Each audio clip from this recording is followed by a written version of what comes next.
importante dentro de lo que son sistemas orgánicos a nivel fetal. 1. Sistema cardiovascular. Características exclusivas de la circulación fetal. Hay 4 puntos a tener en cuenta. Vena umbilical, conducto venoso, agujero oval y conducto arterioso. ¿Estamos de acuerdo? Punto importante. ¿Cuál es la importancia de la vena umbilical y el conducto venoso? ¿Qué es la que te va a transportar sangre oxigenada y rico en nutrientes de la placenta hacia el feto? ¿Me dejo entender? Tiene el nombre de vena, pero en realidad se comporta dentro del punto de vista fisiológico como una arteria. ¿Estamos de acuerdo en cuanto al traspaso de nutrientes o no? ¿Estamos de acuerdo? Muy bien. ¿Y el agujero oval y el conducto arterioso para qué es importante? Aparte que sirve como intermedio y sirve para transportar el resto del cuerpo, se va a producir un fenómeno importante. Ustedes saben que el bebé no respira mientras esté en la cavidad, ¿no? Respiración me refiero en el punto de vista metabólico bioquímico, no en el tema de que si mueve el abdomen, contrae, no, eso sí se hace, ¿no? Y eso es parte del perfil biofísico. Siempre el intercambio gaseoso y nutriente, ¿dónde se da? A nivel de las vellosidades coriales, ¿estamos de acuerdo? A nivel de la placenta. Ni bien se produce el expulsivo, el nacimiento, ni bien clampas el cordón, el bebé empieza a respirar por cuenta propia, modus propio, al medio ambiente, su primera respiración, pero tiene que darse un fenómeno importante. ¿Cuál es? Para que pueda respirar espontáneamente. El agujero oval y el conducto arterioso se cierran, ¿entiendes? Si no se da eso, es bien difícil que pueda. ¿Estamos de acuerdo? ¿Ya? Es otro dato importante que les estoy dando. Entonces se producen los ajustes circulatorios a la vía neonatal. Al nacer los pulmones se expanden y la resistencia vascular pulmonar disminuye. Es importante. Otro dato importante, la frecuencia y gastos cardíacos. Miren cuánto es, 200 mililitros por kilogramos por minuto. ¿Cuánto es del varón? Del ser humano adulto. Un poco machista. ¿Cuánto es el gasto cardíaco? No sé si saben, 70 más o menos. ¿Estamos de acuerdo? Triplica, mira, el consumo del gasto cardíaco del feto. ¿Estamos de acuerdo? Y se encarga de lo que es regulación del flujo sanguíneo y la presión arterial. Datos importantes en cuanto al sistema respiratorio. La A es el dato más importante. A y B. Los pulmones fetales no participan en el intercambio de gases. No, pulmones, ¿estamos de acuerdo? Que recién la respiración por vía pulmonar, ¿cuándo se da? En el nacimiento. ¿Estamos de acuerdo? Clampas el cordón, se lo entregas al neonatólogo, empieza a hacer su llanto, en ese momento se cierra el conducto arterioso. ¿Qué más? Y el agujero oval. Les quede claro ese dato, ¿ya? Me doy satisfecho con ese dato. Y 2, a las 34 semanas los neumocitos tipo 2 producen surfactante. ¿Estamos de acuerdo? ¿Ya? ¿Y para qué es importante el surfactante? Disminuye la tensión superficial a nivel del alveolo y evita el colapso. ¿Estamos de acuerdo? Ahí ya estamos hablando de un pulmón maduro. Más no que está haciendo intercambio, todavía el intercambio se da cuando nace. ¿Estamos de acuerdo? Muy bien. ¿Y hay alguna forma de inducir a la producción de surfactante por parte de los neumocitos? ¿Cuál? Corticoterapia. ¿Estamos de acuerdo? Y la corticoterapia se entra de semana 24 y la semana 34. Ya después de la 34 dar corticoterapia no tiene sentido. ¿Estamos de acuerdo? ¿Ya? ¿Les quedan claras en ese sentido? ¿Ya? Muy bien.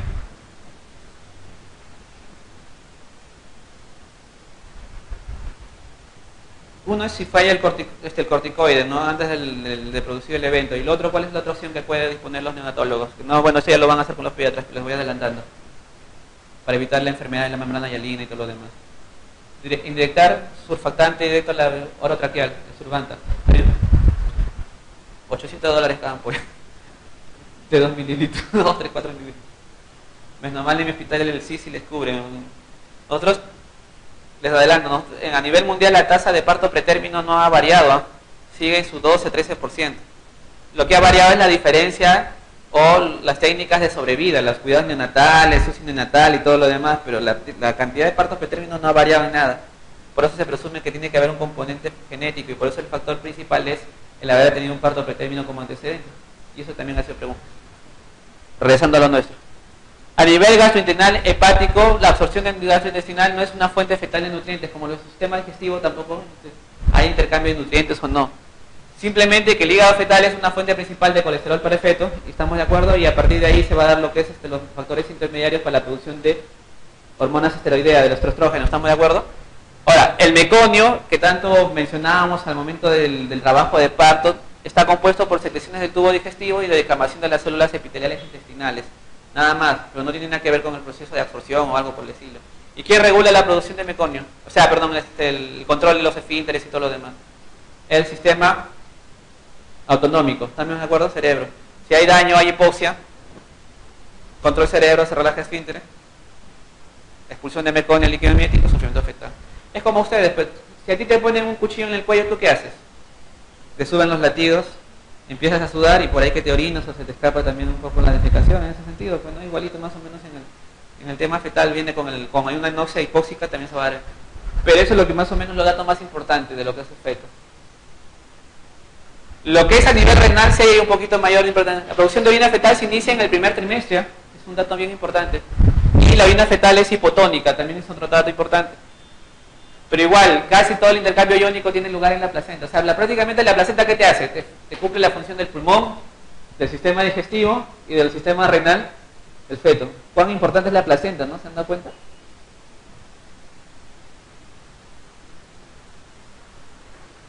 ¿Y a partir de qué edad gestacional el riñón es parte importante del volumen de líquido amniótico?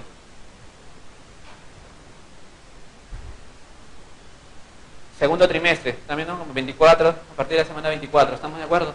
Antes el líquido amniótico está formado por trasudado, nada más, ¿entiendes? Trasudado de las membranas amnióticas, ¿no? Trofoblastos y citrofoblastos. Ahora, a nivel hematológico, lo más importante, lo más resaltante es que la hematopoiesis en la médula ósea fetal ya se da a partir de la semana 11. ¿Pero dónde se inicia?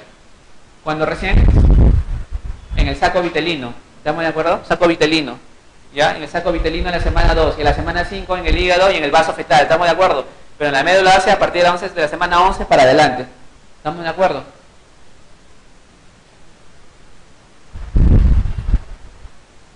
Otra cosa importante es que la hemoglobina fetal tiene elevada afinidad por el oxígeno, ¿estamos de acuerdo? Y la eritropoyetina se origina en el hígado fetal, también en la producción. Esos son datos importantes.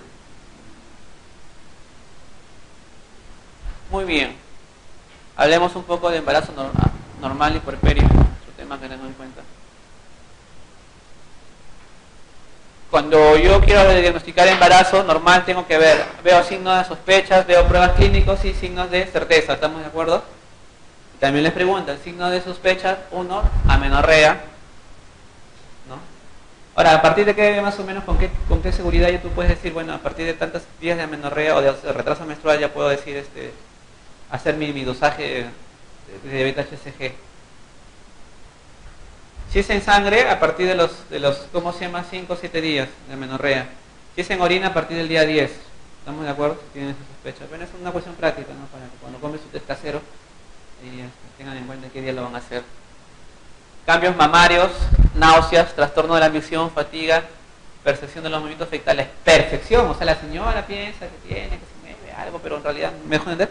Son signos de sospecha de que está embarazada, pero a la larga no te dice nada si está embarazada o no, ¿me dejo entender? 3 pruebas clínicas, tienes que ver el crecimiento abdominal, el signo de Hegar. ¿Qué es el signo de Hegar? El reblandecimiento del istmo al momento de hacer la palpación del fondo uterino, en el ismo el reblandecimiento ísmico. ¿Qué es el signo de Chadwick? La coloración violácea de la mucosa vaginal, ¿estamos de acuerdo? Y las pruebas endocrinas del embarazo, en todas sus variantes. Test casero, baby test, acutex y todo lo que quieran. ¿Estamos de acuerdo? Y confirmación del diagnóstico de embarazo, que identifiques el latido cardíaco fetal, obviamente, y eso lo puedes hacer uno por el Sonic A. ¿A partir de cuándo? 14, 16 semanas ya lo podrías hacer con el Sonic A. Ecográficamente, ¿a partir de cuándo? 5ª semana por biota vaginal, ¿estamos de acuerdo? ¿Cuándo tiene que tener un embrión como máximo para decir tiene que haber latidos? Después de eso, si no hay latidos, está mal ese embrión. ¿Cuál es el punto de quiebre? No, o sea, me refiero a con qué tamaño de embrión tú dices tiene que haber latidos sí o sí. ¿Entiendes? Porque tú tienes un embrión por encima de ese tamaño y no hay latidos, quiere decir que ya no va el embarazo. Se llama gestación anaembrión, pero no evolutiva. 5 milímetros, ¿ya? Con un embrión de 5 milímetros tiene que haber latido sí o sí, ¿entiendes?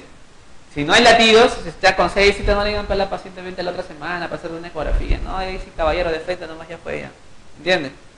¿Me dejo entender? ¿Les quedó claro, no? Y bueno, reconocimiento ecográfico del feto.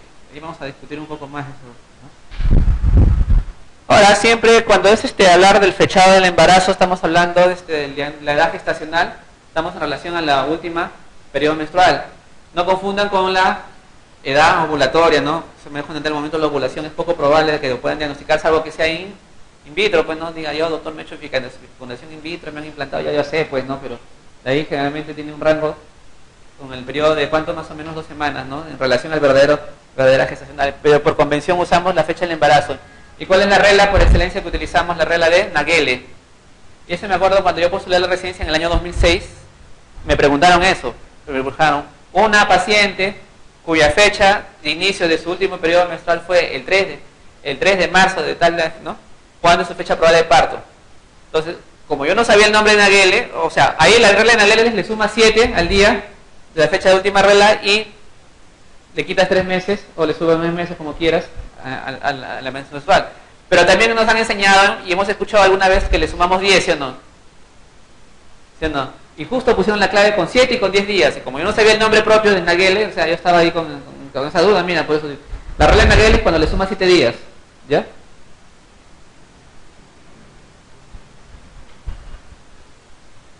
Y si por ahora no tengo fecha exacta de última regla, no me acuerdo, soy irregular, mucho soy descuidada, ¿cuál es el otro parámetro importantísimo? Que sí, tiene bajo rango de error. La ecografía en el primer trimestre, ¿cuál? La longitud coronal, tiene 3-4 días de error, ¿me dejo entender? Entonces es importante hacerse una ecografía antes de las 12 semanas, que ahí es donde se utiliza la longitud coronal, ¿me dejo entender? Entonces, siempre hay una gestante que llega a un control y no se acuerda de su fecha de última regla, digo, tu primera ecografía cuando recién te enteraste que estás embarazada. Y con eso empezamos a sacar siempre el control y el rango es mucho más exacto, ¿me dejo entender?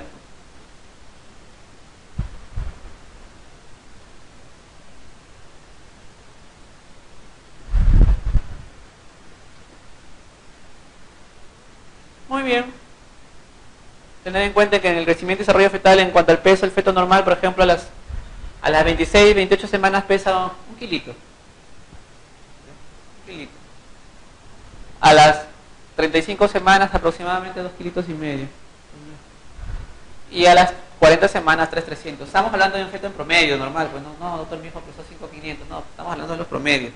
Estamos de acuerdo de los que están dentro de la curva del percentil en el 50, estamos de acuerdo en el 50. Para ver lo que es maduración pulmonar, sabemos que es indispensable para la expresión normal inmediatamente después del nacimiento.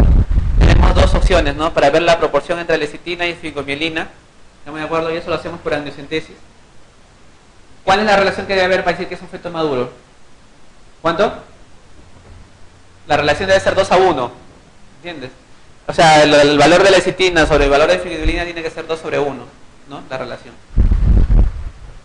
2 veces en toda mi vida habré hecho yo eso en amniocentesis cuando había dudas en esto, ¿no? Para hacer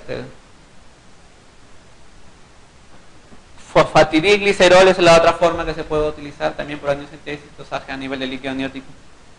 Y otra cosa que tú vas a ver en un embarazo normal es la situación fetal y la presentación. ¿Qué situación fetal? Eso ya en la próxima clase vamos a hacer mayor detallada las variantes y todo lo demás, ¿no? Como introducción. Es la relación que guarda el eje fetal en relación al eje materno, ¿no? Si coincide el eje fetal con el eje materno, ¿cómo se llama? ¿Cuál? Longitudinal, pues, ¿no? ¿Estamos de acuerdo? Y más bien, si no coincide, ¿no? Se llama transversal, ¿estamos de acuerdo? ¿No?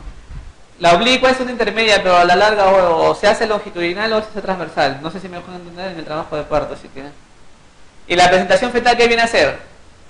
Es la posición que tú percibes, ya sea de la cabeza o en el tacto vaginal. ¿Me dejo entender? Si tú en el tacto vaginal ves la cabeza, es presentación cefálica, pues no, y de su variedad vértices, me dejo entender, cara, frente, ¿me de acuerdo? Si no, ya pues un nalga. Muy bien. En cuanto a puerperio,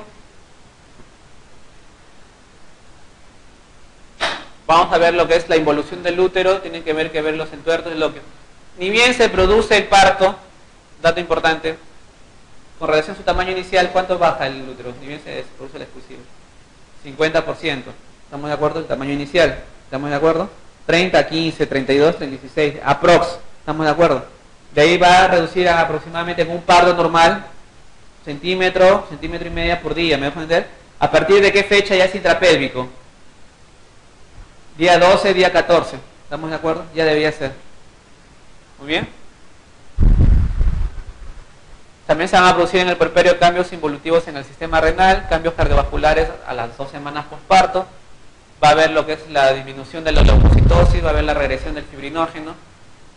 Y acá es importantísimo, para que le recomiende, y eso es lo que me rompe la cabeza, porque a veces, en cuanto a la ovulación menstrual posparto, tienen que ver si es una mujer no lactante y una mujer que lacta. Ahora, ¿coincide la fecha de menstruación con la ovulación o no? Normalmente, en una mujer que no lacta, por eso cuánto es importante la lactancia, ni bien se da el parto, puede ovular a las 2 semanas. ¿Me dejan entender? ¿Y no les ha pasado gestantes que a los 2, al segundo, tercer mes ya salió vuelta embarazada? ¿Estamos de acuerdo? En cambio, la mujer que lacta puede ser hasta 8 semanas después todavía la ovulación, ¿me dejan entender? Y en cambio, la menstruación en las mujeres que no lactan, ¿cuándo puede ser? Puede regresar, ¿cómo se llama? Las 4 o 6 semanas en las que no lactan. En cambio, las que lactan, 8 semanas hasta 18 meses, dependiendo más o menos ya del sistema del eje hipotálamo, hipófisis, gonadal. ¿Estamos de acuerdo? En cuanto a planificación familiar de la puérpera, las mujeres que no lactan pueden usar el método que le venga en gana. La píldora, la ampolla de 3 meses, la mensual, me dejo entender el DIU, ¿no? La abstinencia, el parche, el anillo, no sé si me dejo entender cualquier método. Pero en cambio la mujer que lacta solamente, ¿cuál puede utilizar? Dato importantísimo, pregunta de examen. Aparte del MELA. 2 métodos. Hormonales, pero que solamente tengan progestágenos, o sea, la ampolla de 3 meses, la píldora de progestágeno, el desogestrel, que es el Arlé 28, ¿no?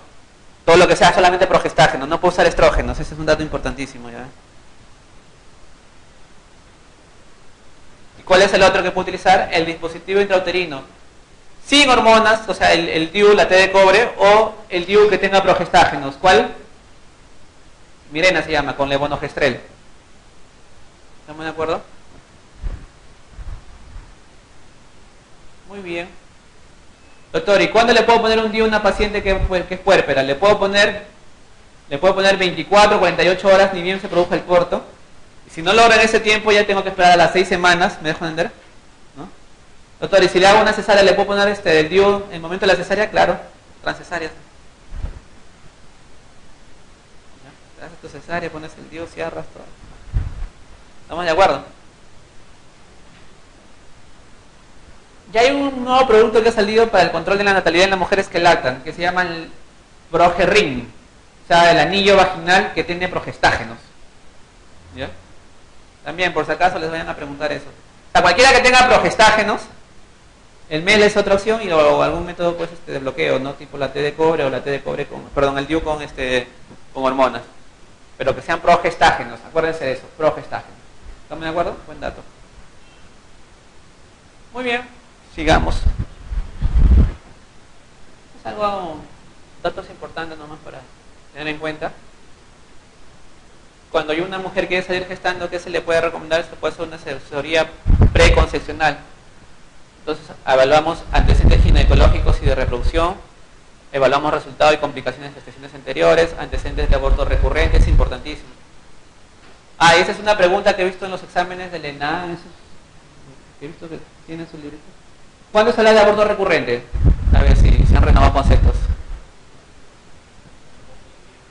Ahora es 2 abortos seguidos, pero en esa clave, en lo que he visto en sus libritos, se consideran 3.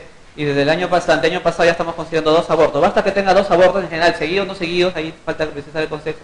2 pérdidas, ¿no? Se considera ya aborto recurrente. Y ya va a entrar un protocolo, es un manejo distinto. En clases posteriores vamos a hablar sobre eso porque ese tema sí puede venir.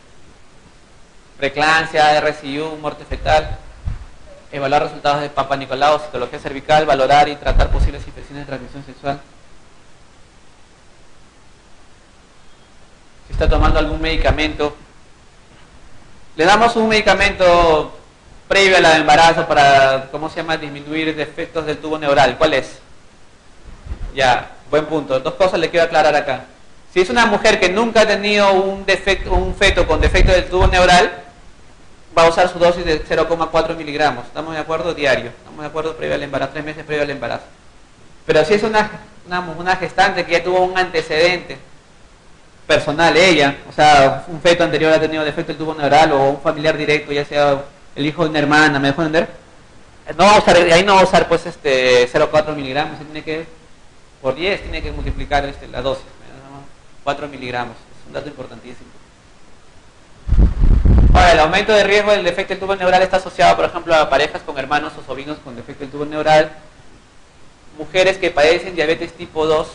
En realidad la diabetes previo al embarazo es un factor de riesgo para inducir malformaciones, ¿no? No solamente del tubo neural, sino también de tipo neurológico, cardiovasculares, ¿no? Esqueléticas, ¿estamos de acuerdo? Pues es importante hacer el control de la diabética que piensa embarazarse, ¿ya? Porque su riesgo de malformaciones o anomalías congénitas es mucho mayor que una población normal, ¿estamos de acuerdo? Más no te sucede, la hipertensa no te va a hacer anomalías fetales, no sé si me dejo entender, ¿estamos de acuerdo? La hipertensa, la que tuvo un antecedente de eclampsia, la que tiene asma tampoco te va a hacer ese antecedente de anomalías fetales, ¿me dejo entender? Así tenga asma severa, que tenga usando inhaladores, no te va a hacer. Pero en cambio la diabética, la obesa tampoco te va a hacer muchas malformaciones, no tiene mucho. Pero en cambio la diabética en sí maltratada, o sea, no maltratada que le han pegado, sino mal tratamiento, o sea, inadecuado tratamiento, es ¿cómo se llama? Tiene riesgo de hacer anomalías congénitas. ¿Estamos de acuerdo? ¿Le queda bien claro ese principal factor de riesgo? Muy bien. ¿Quiénes más te pueden hacer defecto del tubo neural? Mujeres que toman anticonvulsivantes, el ácido valproico y o la carbamazepina. Ahora, si una mujer es epiléptica y hace convulsiones, bueno, lo que se hace es, se le vincula pues, con mayores tasas de malformaciones, pero no tanto por la epilepsia, sino por el uso de anticonvulsivantes. Aunque se ha visto que muy independientemente de los anticonvulsivantes, la epilepsia también hay una pequeña relación, pero no está muy definida. Hay que falta más estudios para definir. No creo, aún no les van a preguntar eso. En un examen de admisión nunca van a preguntar temas de controversia, tiene que estar lo que ya está establecido. ¿Me dejo entender? Para que no haya justamente esas disputas. Ahora, la menor dosis eficaz y la menor cantidad de medicamentos es lo que se recomienda, con lo que tú puedes controlar las convulsiones. Ahora, lo preferible es que haya por lo menos 2 años o más que no haya presentado episodios de crisis convulsiva, ¿me dejo entender? ¿No? Para decir que no haya 2 años o más para suspender el medicamento y poder recomendarle embarazarse, ¿no? Tiene mayor éxito en ese sentido.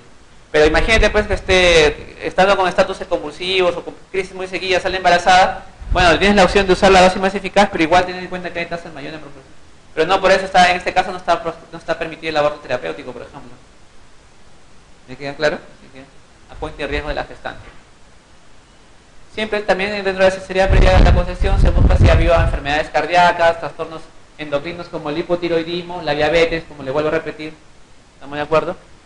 Los procesos metabólicos, errores inherentes al metabolismo, ¿no? Que sí son, por ejemplo, por herencia mendeliana, o sea, se van a transmitir de generación a generación. Trombofilias, antecedentes familiares o grupos étnicos. Hay grupos razas que sí van a presentar patología determinada por el mismo hecho del grupo étnico al que pertenece. Siempre se le brinda una asesoría genética si es que vive alguna anomalía genética en embarazos anteriores o dentro de la familia, ¿me dejo entender? Y se busca pues enfermedades que haya trastornos mendelianos, que dicen trastornos mendelianos que se transmiten pues en forma directa de los padres a los hijos, ¿estamos de acuerdo? Ya sea por herencia autosómica dominante o recesiva como la fibrosis quística, ¿no? O lo más común es la herencia multifactorial, o sea que haya un componente genético pero que también haya interrelación con el factor ambiental, ¿no? ¿Cuáles son? El labio paladar leporino, o sea, el leporino no es exclusivamente genético, sino es multifactorial. Hay un componente genético y un componente ambiental. ¿Perdón? ¿Saben cuál es el medicamento que puede producir paladar hendido cuando su consumo se produce en los estadios iniciales de la gestación, el que tiene mayor demostración? Los corticoides, o sea, la dexametasona, la prednisona antes de las 10 semanas, en forma continua te puede producir paladar hendido. Es un dato también que les quiero dar. Muy bien. Igual, las cardiopatías congénitas, la hernia diafragmática, las hidrocefalias, la falta de fusión del conducto de Müller, el defecto del tubo neural, onfalocele, estenosis pylori o agenesia renal son enfermedades de herencia multifactorial. Un poco que hay que tener un poco de memoria y grabarse pues no qué enfermedades. Bueno.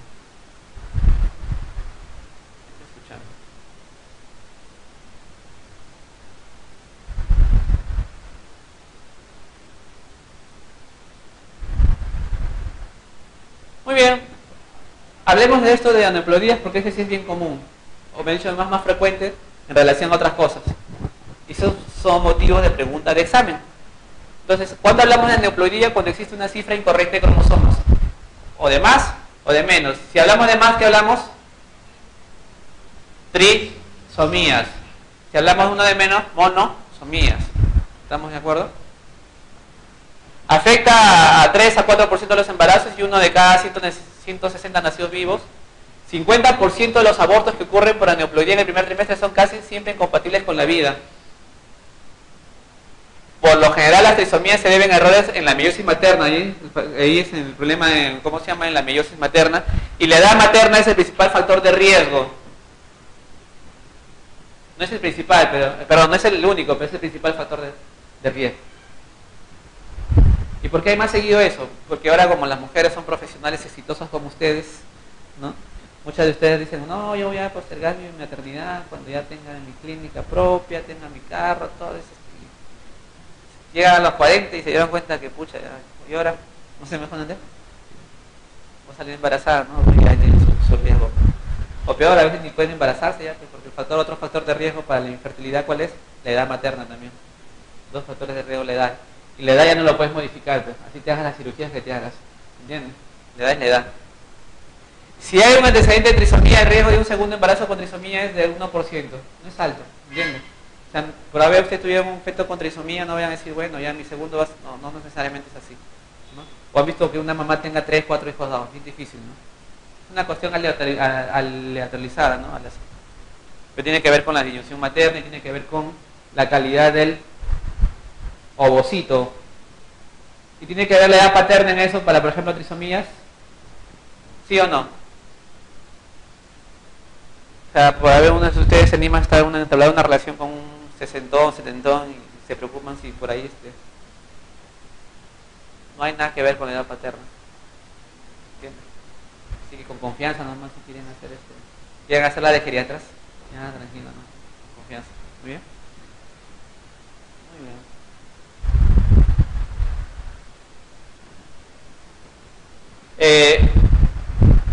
Este es un cuadro para que vean que desde el punto de vista de la morfología fetal tú puedes tener la sospecha de que haya o no alguna aneuploidía. En realidad la única forma de hacer diagnóstico de aneuploidía, ¿cuál es? El cariotipo. ¿Y el cariotipo cómo lo logro? Tomando muestra vellosidades coriales o amniocentesis, ¿sí o no? ¿Estamos de acuerdo? Ese es el gol estándar, me vamos a entender, el cariotipo. Pero como son pruebas invasivas con alto riesgo de pérdida de fetales, muertes fetales, no le voy a hacer a todas. ¿Me dejo entender? Entonces hay pruebas de screening ecográfico, pruebas de screening bioquímico, para decir, bueno, esa paciente sí vale la pena meterle la aguja. Y no sé si me dejo entender. ¿No? Entonces este es un cuadrito para que vean, cuando hay esas malformaciones, pueden estar relacionadas algunas de, ¿cómo se llama? Aneuploidías. ¿Estamos de acuerdo? Entonces yo tengo un higroma quístico, 60-75% que está en relación a la trisomía 21, 18, 3. La hidropesía, el bloqueo auriculoventricular completo, la lomoplocefalia, un falocele, atresia duodenal. Mira, el único que es compatible con la vida es el 21, ¿no? De ahí el resto son incompatibles con la vida, ¿no? Y si llegan a término, llegan para decirte chao, ¿entiendes? Nacen y mueren. Pero la mayoría se evitan dentro del vientre materno o algunas, inclusive tienen mucha más suerte y lo expulsan dentro del primer trimestre, los abortos. ¿Entiendes? Muy bien. Este es un cuadrito en relación a lo que son cuidados prenatales. Esto lo he sacado de la ACOG, la Academia Americana de Ginecobstetricia, ¿no? Algunas coinciden con los que nosotros normalmente hacemos. Los que han sido mamás y han pasado por algún control también han pasado por estas pruebas. Los que no, ya van a pasar algunos y recientemente algunas porque lo han leído. Pero siempre se pide un tipo sanguíneo, el RH, detección selectiva de anticuerpos, la hemoglobina y el hematocrito, titulación de anticuerpos antirrubiola. Bueno, eso no lo pedimos acá, lo hacen allá los gringos, la COG, es importantísimo. La prueba del BDRL, el antígeno de superficie, hepatitis B, ya lo estamos pidiendo acá, ¿no? Pero también es parte de la recomendación de la COG. El PAP, el urocultivo, el cultivo de clamidia, porque es bien prevalente la clamidia en la población americana, ¿no? En la población joven, ¿no? También lo piden ellos, prueba genética de detección selectiva del primer trimestre, el cribaje con alfa-fetoproteínas para defectos del tubo neural y también para trisomías, y test de tolerancia a la glucosa de 1 hora a las 24 a 28 semanas a la población en general. Pero si es una población de alto riesgo, que vamos a ver posteriormente en la clase de diabetes gestacional, se pide antes.